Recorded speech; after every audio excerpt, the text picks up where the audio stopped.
श्री स्वामी समर्थ. घरातून नकारात्मक ऊर्जा कायमची घालवण्यासाठी 28 महत्त्वाचे उपाय. ज्यांच्या घरामध्ये सतत कटकटी होतात, छोट्या छोट्या गोष्टींवरून भांडणे होतात आणि नंतर त्यांचं रूपांतर वादामध्ये होते. घरातील मुले चिडचिड करतात, हट्टीपणा करतात, कोणाचं ऐकत नाही, मोठ्यांचा अनादर करतात. घरामध्ये सतत भांडे पडत असतील, कसल्या ना कसल्या कारणाने घरातील इलेक्ट्रिक वस्तू सारख्या खराब होत असतील, तर हे नकारात्मक ऊर्जेचे चिन्ह आहे.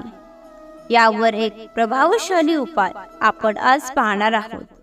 हा उपाय केल्याने तुम्हाला पहिल्या दिवसापासूनच सकारात्मक ऊर्जा जाणवू लागेल. घरातील दोष मुक्त होऊन मनशांती मिळेल. तुम्हाला घरामध्ये बाहेरपेक्षा जास्त करमायला लागेल. घरातील माणसं एकमेकांबद्दल काळजी करायला लागतील. चला तर मग हा उपाय कोणता आहे? स्वामी समर्थांच्या कृपेने तुम्ही या उपायाला सुरुवात करायला हरकत नाही. 1. दीप प्रज्वलन. दररोज सकाळी आणि सायंकाळी घरात तुपाचा दिवा लावा. यामुळे देवी लक्ष्मीची कृपा प्राप्त होते आणि घरात सुख समृद्धी नांदते. 2. दही भात उपाय.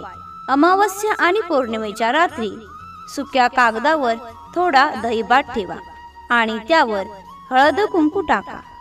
हा कागद मोहरीच्या धक्क्यावर किंवा खिडकीवर ठेवा आणि सकाळी तो कचऱ्यात टाकून द्या. यामुळे घरातील नकारात्मक ऊर्जा दूर होते आणि सकारात्मक ऊर्जा प्रवेश करते. 3. जेवणाचा घास. रात्री जेवताना थोडा जेवणाचा घास कागदावर ठेवा आणि हात धुण्याच्या वेळी तो उचलून बाहेर टाका. यामुळे वास्तुपुरुष आणि वास्तुदैवत प्रसन्न राहतात आणि घरात सुख शांती नांदते. 4. गोमूत्र शांती. प्रत्येक शनिवारी आणि अमावस्येला गोमूत्रात हळद टाकून उंबरठ्यावर पट्टा ओढा. यामुळे घरातील नकारात्मक शक्ती आणि अडथळे दूर होतात आणि सकारात्मक ऊर्जा प्रवेश करते. 5. नारळ पूजन. सोमवार आणि एकादशी या दिवसांनी नारळ फोडू नये, कारण या दिवसांना देवतांचे प्रतीक मानले जाते आणि नारळ फोडल्याने देवांना त्रास होऊ शकतो. 6. गाय माता पूजन. गाय आपल्याला दूध देते आणि अनेक प्रकारे आपल्याला उपयुक्त ठरते. त्यामुळे गायला हकलवून लावू नये. गायला अन्न आणि गूळ द्यावे. यामुळे आपले पाप दूर होते आणि सुख समृद्धी प्राप्त होते. 7. प्राणी पूजन. घरातील कुत्रे आणि इतर प्राण्यांना नियमितपणे जेवण द्यावे. यामुळे पंचमहायज्ञ केल्याचे पुण्य प्राप्त होते आणि घरात सुख शांती नांदते. 8. पाणीदान. पाणी मागणाऱ्याला पाणी द्यावे. उन्हाळ्यात ताणलेल्याला प्राण्यांना पाणी देणे हे महापुण्य आहे. 9. गरजूंना मदत. रस्त्यावरील वृद्ध, गंधर्व, अपंग, आजारी व्यक्तीला मदत करावी. यासारखे पुण्य कमावण्याची संधी क्वचितच मिळते. 10. झाडांची काळजी. 10 महिन्यांनी झाडांची काळजी घ्यावी. झाडाला पाणी द्यावे आणि त्याला स्वच्छ ठेवावे. 11. मीठदान.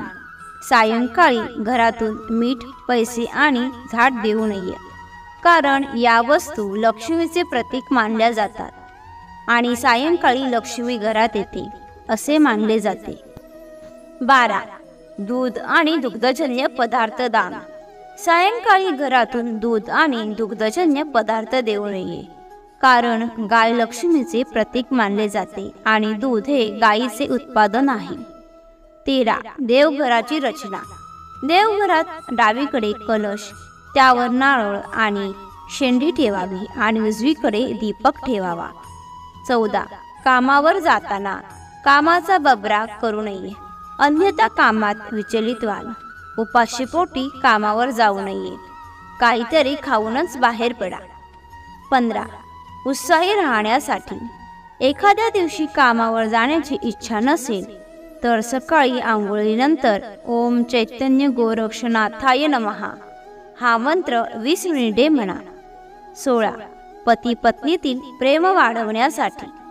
एखाद्या बहिणीला तिचा पती त्रास देत असेल तर तिने तुळशीला पाणी घातल्याशिवाय भोजन न करण्याचा संकल्प करावा. 17. देवीची कृपा प्राप्त करण्यासाठी देवीच्या 3.5 पीठाचे दर्शन घेऊन देवीचा अभिषेक करावा आणि खणा नारळाने देवीची ओटी भरावी. तुळजापूरची तुळजाभवानी, कोल्हापूरची महालक्ष्मी आणि जवळची सप्तशृंगी ही देवीची 3.5 पीठे आहेत. 18. घरातील नकारात्मक ऊर्जा दूर करण्यासाठी पाण्यात थोडेसे मीठ टाकून फरशी पुसावी. 19. इच्छा पूर्ण करण्यासाठी रोज सायंकाळी पिंपळ वृक्षाला दूध मिश्रित पाणी घालावे, दिवा लावावा आणि 5 प्रदक्षिणा घालत इच्छा पूर्ण दाखवा. 20. कामात यश मिळवण्यासाठी महत्त्वाच्या कामासाठी घराबाहेर पडताना खिशात श्रीयंत्र बाळगा. 21. रात्री शांत झोपण्यासाठी. रात्री भीतीदायक स्वप्न पडत असतील तर पाण्याने भरलेले तांब्याचे भांडे ठेवून झोपावे. सकाळी हे पाणी एखाद्या झाडाला घालावे. 22. सुरक्षित ड्रायव्हिंगसाठी. सुरुवात करण्यापूर्वी ड्रायव्हिंग सीटला हात लावून आपल्या इष्टदेवतेचे स्मरण करावे आणि नंतरच ड्रायव्हिंग सुरू करावे. पौर्णिमेला सायंकाळी गाडीला एखादे फूल व्हावे आणि उदबत्ती लावावी. 23. दुकान बंद करताना. दुकान बंद करून जाताना कुलदेवतेचे, इष्टदेवतेचे आणि वास्तुपुरुषाचे आभार मानावे. दिवसभरातील नफा तोटा त्यांना समर्पित करा. 24. निरोप घेताना. कोणाचाही निरोप घेताना येतो म्हणावे, जातो म्हणू नये. 25. घरातील शांतता राखण्यासाठी घराच्या मुख्य दरवाजासमोर चप्पल ठेवण्याची सवय टाळा. 26. बांधकाम करताना. घराचे बांधकाम करताना जमिनीखाली हाडे, विटा, शंख इत्यादी सापडल्यास त्या जागेची शुद्धी करून घ्यावी. 27. देवी देवतांचे दर्शन. दरवर्षी आपल्या कुलदेवतेचे आणि इष्टदेवतेचे सहपरिवार दर्शन घ्यावे. घरात शुभ कार्य संपन्न झाल्यानंतरही दर्शन घ्यावे. 28. आत्मबल वाढवण्यासाठी कुलदेवतेची नित्य उपासना करावी. नामस्मरणाने आत्मबल वाढते आणि संकटाचा सामना करण्याचे धैर्य अंगी येते. तुम्हाला ही माहिती आवडली असेल तर लाईक आणि शेअर करा. तसेच अशीच माहिती नेहमी ऐकण्यासाठी चॅनलला सबस्क्राईब नक्की करा. श्री सद्गुरू स्वामी समर्थ. धन्यवाद.